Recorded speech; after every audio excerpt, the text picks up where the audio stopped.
On all my videos, I give away an Amazon gift card. To find out how to win, please like, comment, and subscribe. In a world where magic and adventurers exist, Rick Gladiator was a modest clerk who had dreams of becoming a renowned adventurer. He got a once-in-a-lifetime opportunity to become an adventurer through Recap-Kun, who belonged to the legendary party 𝐃𝐈𝐒𝐂𝐋𝐀𝐈𝐌𝐄𝐑.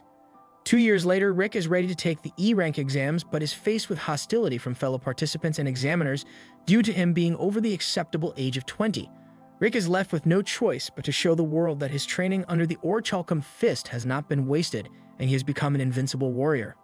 Rick was being pummeled as a form of training by his newfound friends, and finally, after 2 long years, they deemed him ready to take the promotion exams. The next day, in the town where the exam is to be conducted, the participants were registering and the guild hall was full of newbies. A man who could pass for a gym instructor walked up to the counter. The receptionist recognized the sad-looking man as Rick, her former co-worker. She noted the difference since she last saw him 2 years ago.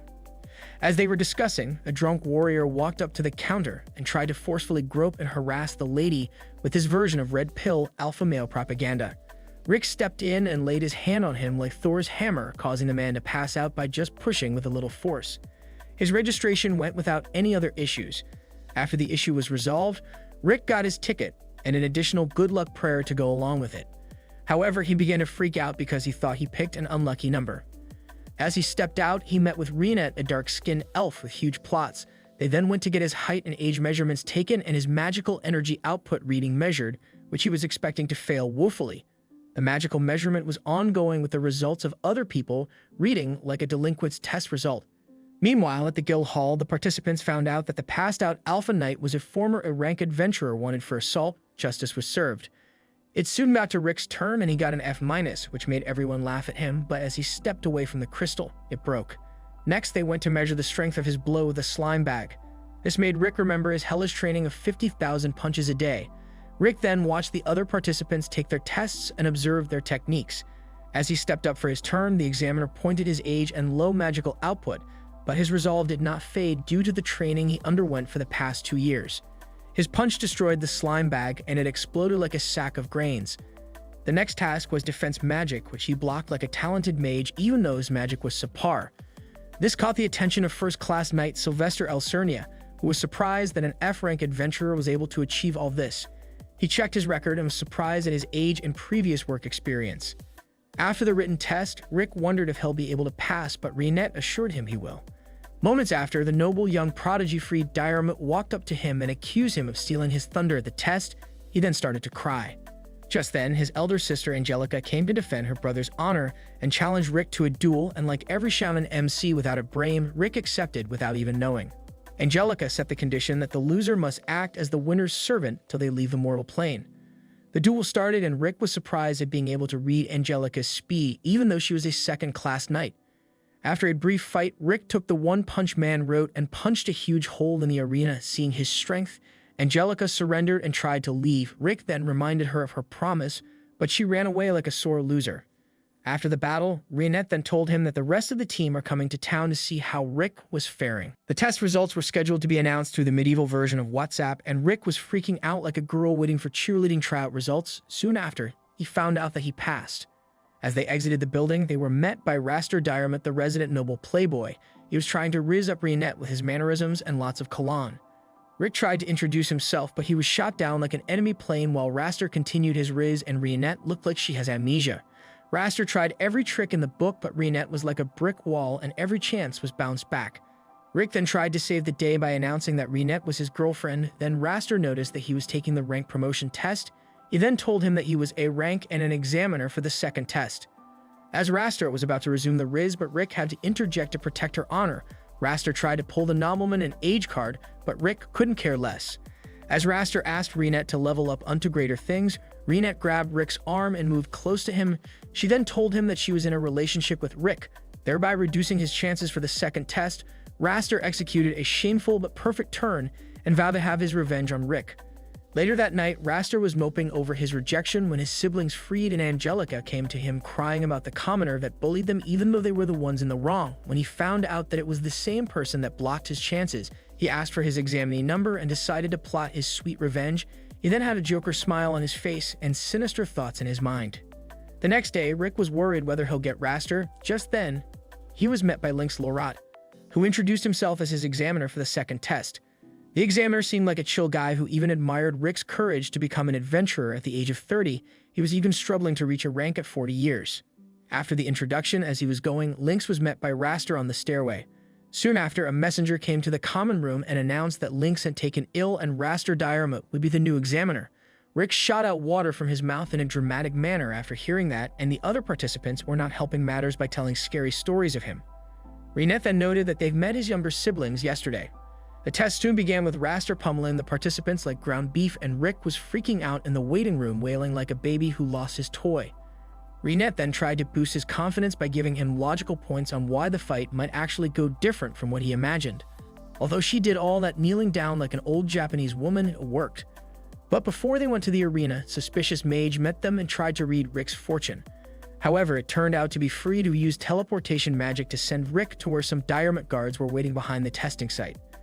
He was greeted by a very courteous waiter who begged him to go to sleep for the test, and he bragged of being a B rank, and Rick immediately thought of the worst. But before he could do anything, the other members of the 𝐃𝐈𝐿𝐿𝐿 Fist arrived like knights in no armor. The orc, dwarf, and mage wondered why he was there instead of the arena. Rick tried to help them survive by telling them to run as far away as possible to live, but they turned deaf ears.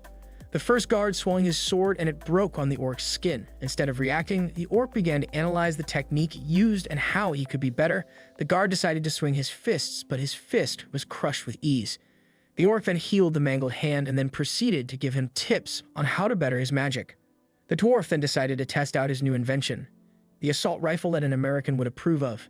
Meanwhile, just as Rinet was about to punish Freed, Rick came back, leaving Freed surprised.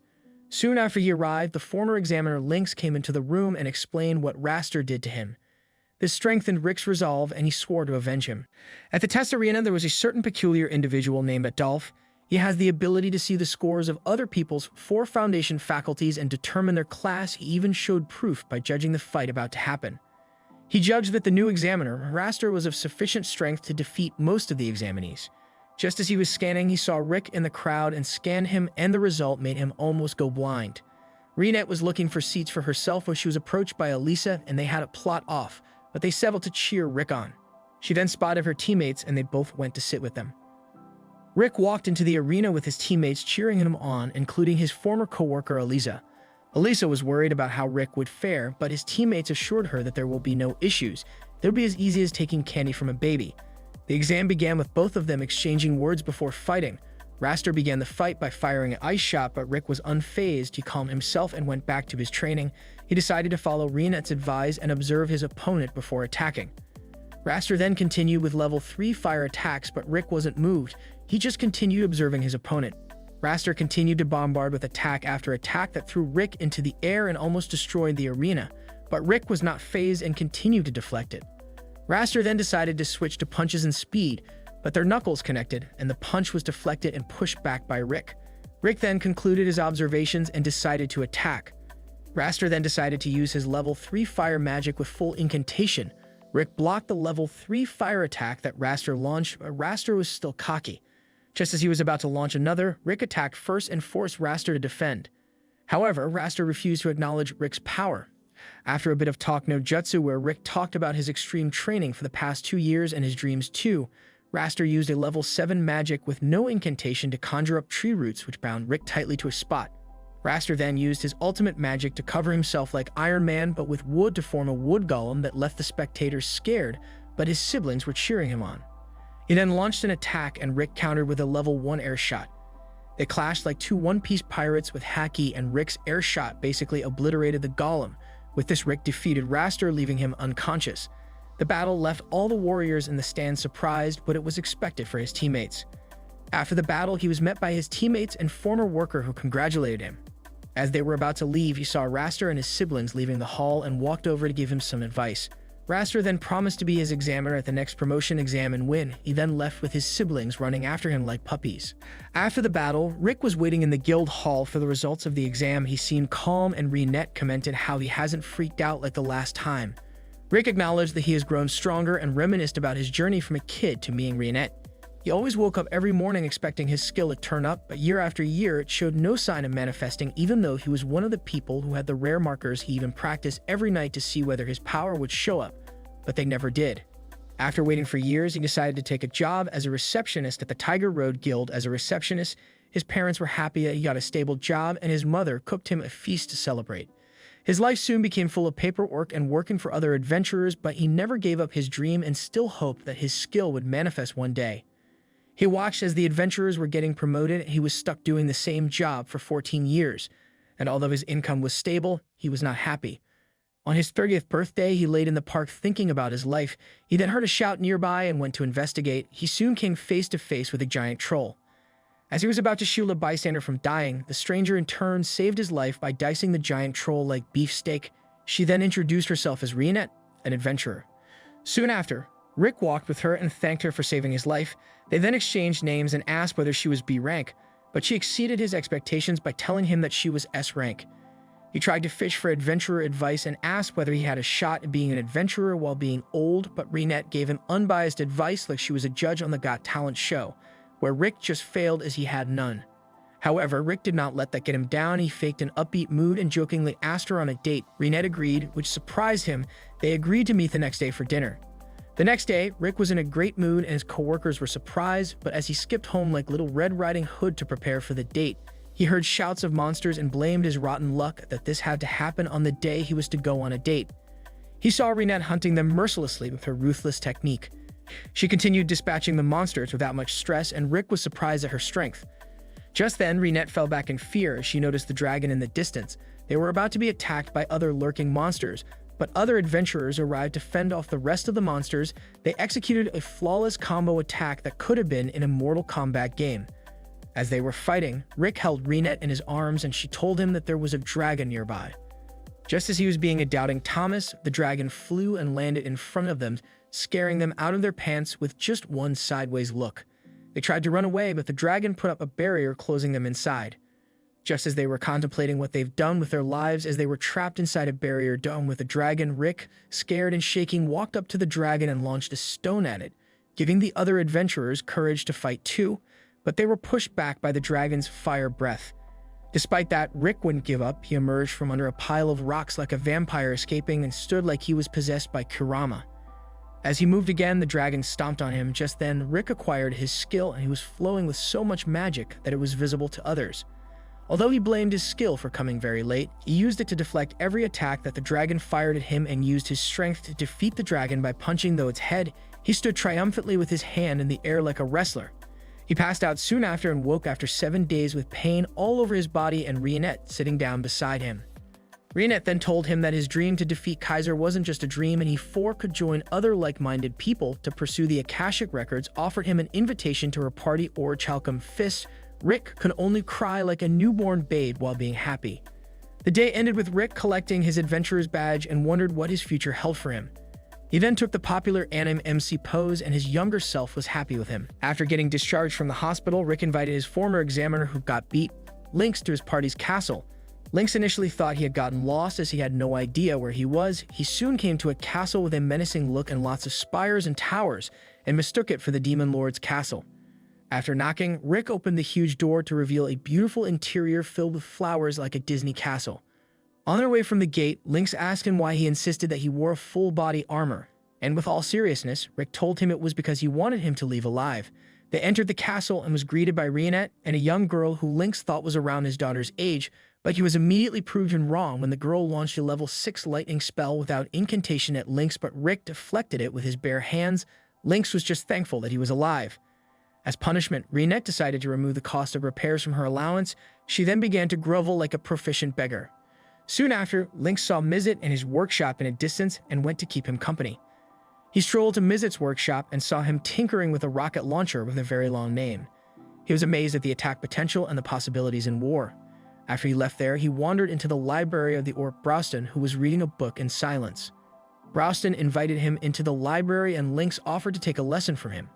Meanwhile, Mizet was informing Rick about his guest's decision to go and train with the orc. Rick said a prayer for his soul. Browston gave Lynx a very simple task that almost killed him, but he was saved by Reinette, who was hunting for dinner. Not long after, Browston came in search of him to take him back to training. After a light training that almost resulted in his death countless times, Lynx was grateful to be alive and couldn't believe that Rick went through such rigorous training. As the sun began to set, Rick and Lynx were treated to Indian-style tea by Rionette. While they waited for dinner to be ready, they engaged in small talk about women and life to pass the time. Soon after, they sat down to have dinner like a dysfunctional family with magic and high appetite. The next day, Rick and 2 members of his party came to a guild house where an annoying adventurer worked odd jobs to pick up a quest, but they didn't meet the requirement and were looking for one more person to complete the team. The guildmaster, quick to get rid of disturbances, recommended the girl who introduced herself as Ree, the cleaner, to join them. Meanwhile, at the castle, Mizet was trying to see what was under Rionette's skirts, and she destroyed the machine with stees. In the forest, the group soon encountered wyverns, and Ree hid behind a tree scared of the creatures. However, the team were unbothered. Ralston started to swat wyverns like they were piñatas, and Rhea was complaining in a loud voice that Rick had to take her away from the main group. The rest of the team were fighting the wyverns and tossing them around while Rick was fighting a red wyvern stronger than the rest. Just as Rai was about to conjure a spell, Rick destroyed the animal with one punch. After the battle, Rick and his teammates got one of the 6 jewels they were looking for, the Crimson Blossom. They then planned to use it to find the rest of the jewels. Rick and the rest of the 𝐃𝐈𝐒𝐂𝐋𝐀 Fist party soon arrived at Heractopia in search of one of the jewels, but everyone they met ran away after seeing the Hulk-like hunk of flesh called Browston. They walked far and near and nobody could face them. They finally met a thug robbing a lady, and they stopped the act to ask for directions. The thug wanted to show off, but he was soundly disciplined by Browston. After beating the thug, they soon got the answers they were looking for, but they were interrupted by the King of Fists parade going on in the street featuring Kelvin Orwolf, 3-time champion, as the headliner. Just then, the thug realized where he saw the stone from. It resided in the middle of the champion's belt. Ralston decided that the only way to get the gem was to either ask the champion directly or enter and win the tournament. After the parade, Rick and Rionette entered the gym where Kelvin trained to meet him, but they were stopped by his black one-eyed coach. Ralston, however, decided to take the first and straightforward route and ask the champion for the belt. The coach tried to stop it, but Kelvin decided that he believed them. But he will not just hand it over, they had to win it by standing at the top of the tournament. Over 500,000 contestants for the position of champion. After they left, Kelvin told his coach about the true power he sensed from the orc and was hyped up to fight him in the tournament. Ralston then revised their plan to win the tournament by making him and Rick enter from different sides of the roster. Rionette explained the different rules and requirements needed for the tournament. They'd first had to pass the test battle to qualify them for the preliminary rounds of the tournament, and his opponent was chosen randomly. In a twist of fate, his opponent was Angelica Diarmid, who he defeated in a duel when he was taking his promotional adventurer exams. Seeing her opponent, Angelica, or the Flash, froze in her boots and wished to escape this hell, the fight started and Rick decided to go very easy on her. He started by sweeping her legs at a very fast speed that she couldn't even see it. This made her trip and fall many times. She initially thought she was doing it herself, but soon found out that Rick had decided to use child's play techniques to fight her. Just as Rick was about to punch, Angelica surrendered much like the last time. After the fight, Rick treated her to a meal at the local restaurant. Angelica then asked why Rick was entering the tournament and was surprised at his answer. She then told him about the high quota of fights that they must win, 40 matches in total. Angelica was surprised to learn that Rick had arranged for the 40 matches to be fought in 4 days, at 10 matches per day, defying the laws of common sense. The next day, Rick entered his first preliminary round against Grit Albert. As he was going in, the receptionist warned him about his opponent using weapons. The match started, and as expected, Grit used an impact stone to amplify his attacks, but his arm got broken as his hand connected with Rick's chest. Rick then countered with the shockwave of a passing punch to knock his opponent cold, winning his first match. Angelica had her 40 wins in a row that qualified her as someone who passed the preliminaries. After winning her fight, Angelica explained that it is impossible to actually fight 10 matches in a day, as the arena only holds 1 match per day for every opponent. And although there are several arenas, they are several kilometers apart. Rick then disregarded all common sense and ran 30 kilometers to the next arena. Rionette then offered to take Angelica if she was interested in seeing Rick's matches. She agreed without knowing the method of transportation and was surprised when she boarded the Rionette Express, which entails Angelica carried like a baby and Rionette jumping long distances like the Hulk.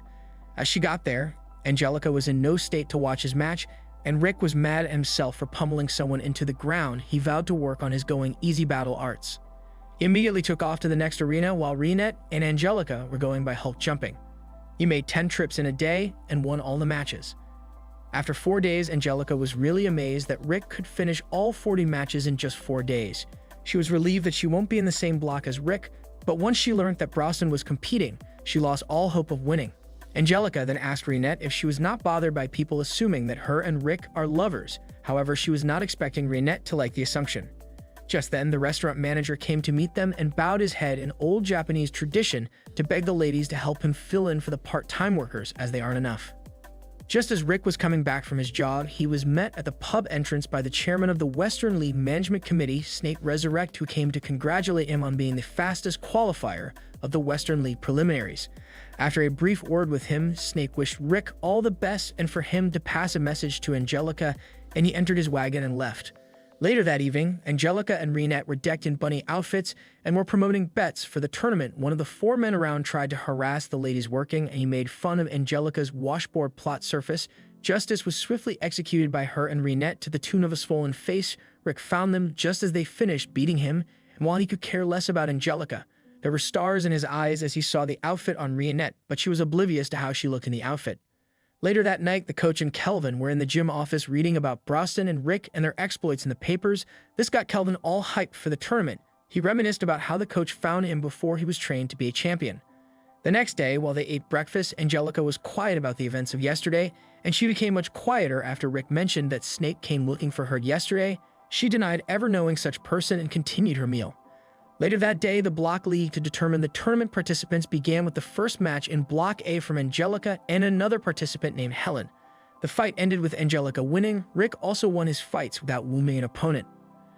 With just 4 matches left, Angelica vowed to win all of them, but her next fight proved to be too much for her as she got knocked out with 1 hit.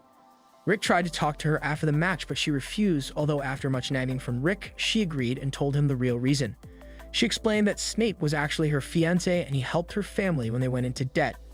However, Rick's brain stopped processing after fiancé. They were soon interrupted by a commotion in the bar involving the opponent who defeated her and a beastman. Angelica stepped up to defend the lady that was being harassed, but the beastman wanted to fight. Luckily, Snake came and restored order. Seeing her motivation to win the tournament, Rick offered to train Angelica. The training began with Rick tying 30 kilograms weights on Angelica's hands and feet. He then tied a rope to both their waists and began a super-fast run, dragging Angelica like a weighted ragdoll. Her screams could be heard for miles, and Rick chipped in training nuggets. They ran for the next 6 hours till Angelica started to see her dead parents. She couldn't believe that her legs were still attached. Rick congratulated her for her speed and endurance, and she thought she was done with training for the whole day. Rick then took an hour break and reconvened for the afternoon session. The training continued with that pace for the next 4 days. On the 5th day, Angelica tried to run away, but Rick found her after 15 minutes. He then joined her for some tea and gave her a pep talk to help her strengthen her resolve, using his numerous deaths as a guide on how to not train a person. They soon resumed, and Rick enlisted the help of Rinette to assist Rick in training Angelica. A few days later, the final match between Angelica and Helgen began with the winner advancing to the playoffs magical version. Angelica was looking like a rabbit-tailed beast in Naruto. The match began and then ended with Angelica knocking out her opponent in 1 kick. But she began to have PTSD from the training and couldn't stop trying to fight that the referees had to hold her down.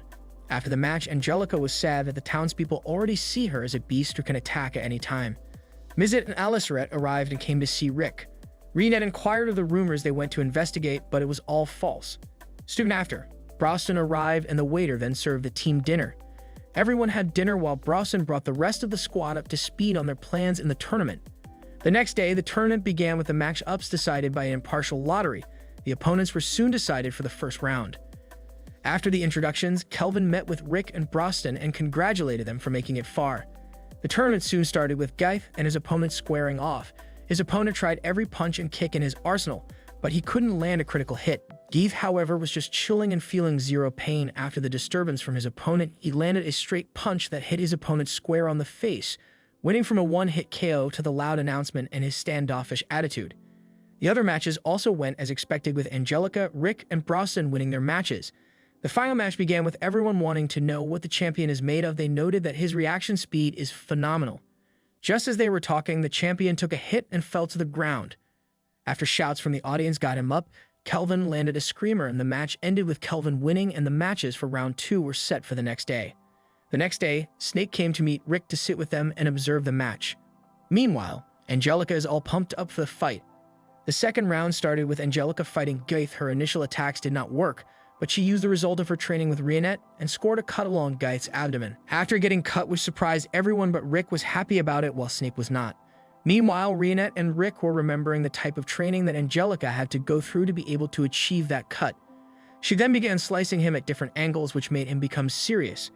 𝐃𝐈𝐒𝐂𝐋𝐀 decided to take the match seriously and hit Angelica with a blow that threw her to the wall. However, she didn't give up and continued to fight using her speed technique, but after seeing it once, 𝐃𝐈𝐒𝐂𝐋𝐀 copied it and was able to match her speed and hit her again, flinging her like a toy. He then started to trash-talk Angelica while landing blows like a Mortal Kombat ultimate move.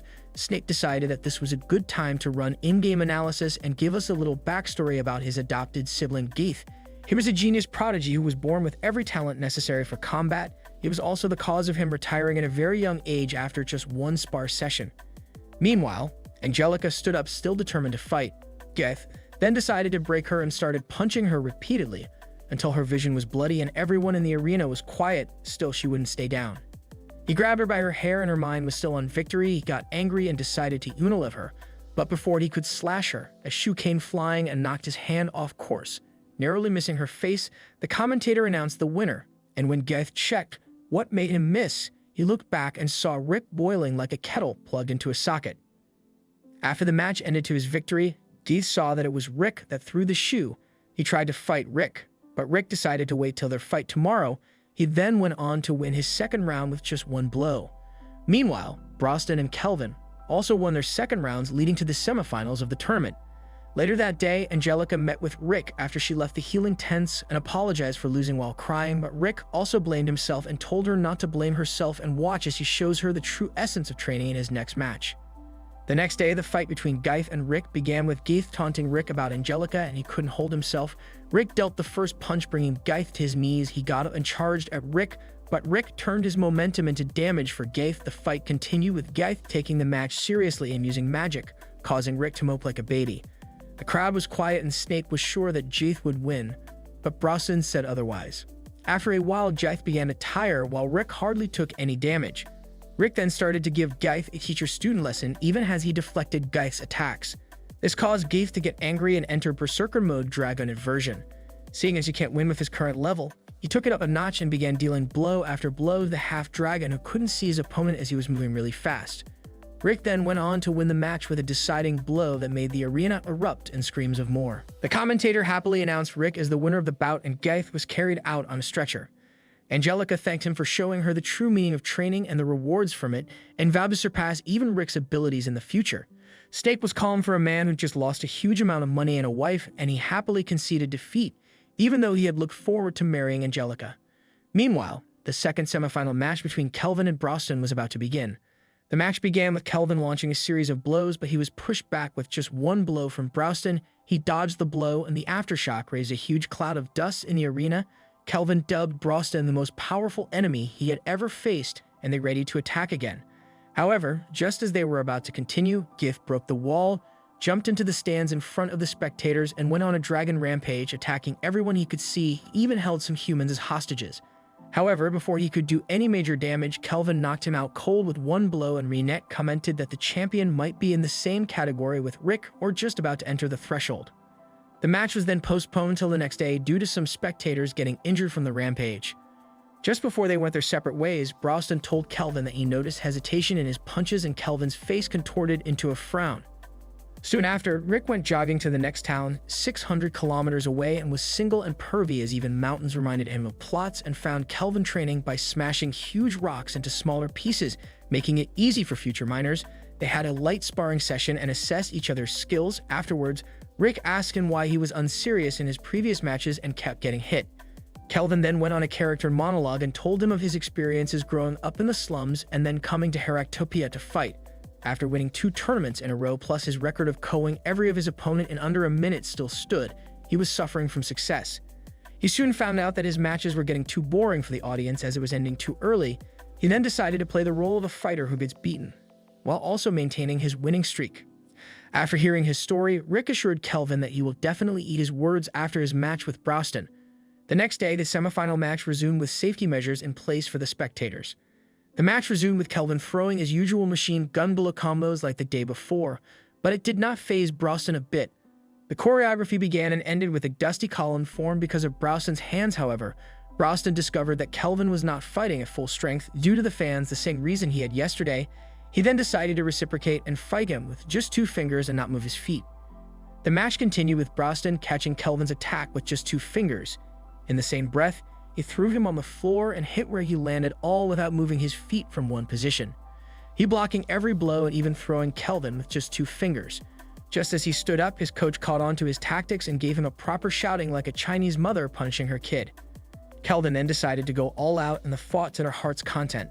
The fight started again with Browson blocking every blow that Kelvin threw. He then caught his legs and threw him against the wall, but he was saved by the Iron Body spell. As they fought, the spectators and the coach were surprised at the strength Kelvin was showing, and some of them even began to doubt whether the champion was deceiving them. Using his acrobatic skills, Kelvin was able to trap Browson with a wood thorn conjuring that bound him to the ground. He then began to recite incantations for a level 8 nature magic. He summoned a huge rock that was about to crash into the middle of the arena. Seeing the type of strength that Kelvin was showing, Browson's passion was ignited and he decided to attack with his first punch, blowing the magic away like leaves in summer using just his brute strength. Browson then gave him the customary quarter thumbs up that signified that he was going to be attacking. His first punch was like Prime Tyson, knocking Kelvin back and mashing up his organs like butter. But he still will not give up. The spectators all cheered for him with all their hearts, and this gave Kelvin strength to throw one last combo. But Browson took it like a champ and returned a punch so devastating that it knocked Kelvin out to sweet dreams. The commentator announced the winner of the last semifinal bout as Browson, and the crowd erupted into a thunderous roar with everyone cheering for the orc. Rick went to greet him after his match, and Browson reminded him of the final match. The thought of the final match between Browson and Rick put him under severe stress, and that made Rick lose his hair like a middle-aged Japanese man. Meanwhile, Kelvin was recuperating in the hospital, and he vowed to become stronger after apologizing to his coach for deceiving them. He then wondered what was next for him as a fighter, but like a nanny, his coach promised to be there for him. The pseudo-romantic moment was ruined when Browson entered the room. He'd offered to heal his injuries, but the former champion declined and wanted to enjoy the feeling of defeat as he hadn't felt it in a very long time. Soon after, Snape went in search for Rick, but he had already locked himself away as he didn't want to die in the final like he had always done in training. However, like a seasoned businessman, Snape gave a speech worthy of rousing even the dead. After he left, Angelica tried to get him out, but to no avail. Mizet then tried another approach and explained why Browson was so keen on training Rick. He trained him with the sole purpose of being able to fight someone on equal ground. After the mini backstory / pep talk, Rick then went down memory lane and thought about his encounters with Browson the past 2 years. Meanwhile, Mizet explained all that went down with Rick and his training, and also about Rick's skill and its usage. The next day arrived and everyone was hyped for the final match to decide the 113th winner of the King of Fists tournaments. In the dressing room, Rick is looking all hyped and heroic, but it was just a facade. The fighters entered the arena and the fight started, and blow after blow was exchanged. Rick had the upper hand with 2 slashes on Browson's abdomen. Browson then started attacking with a punch that shook the barrier, but Rick dodged with his meager magic. The fight continued with both fighters not giving in and going all out. They paused a bit to have some talk no jutsu, where Rick thanked his senpai for training him and also shared his desire for the both of them to fight with the utmost respect for each other. Browson began a tale of his backstory among the orcs. He was different from the others and learned to read. He also gave himself a name. Browson was kind of the super orc and was worshipped like a god, but he was alone. Then one day he lost his whole clan but was like a cat and didn't feel a twinge of sorrow. Soon after, he was attacked by a human who was surprised to see an orc with a book. He was also surprised to learn that the orc could speak and converse. They had a meal by the fire and exchanged words and names. The man introduced himself as one of the people who fought alongside the hero Yamato and the author of the book Legends of Yamato. They joined forces, and soon others like them came to join them to achieve their dream. The dream of 2 men had finally brought them to this moment between him and Rick. Rick was moved and decided to go all out, the customary orc fight, the quarter thumbs up.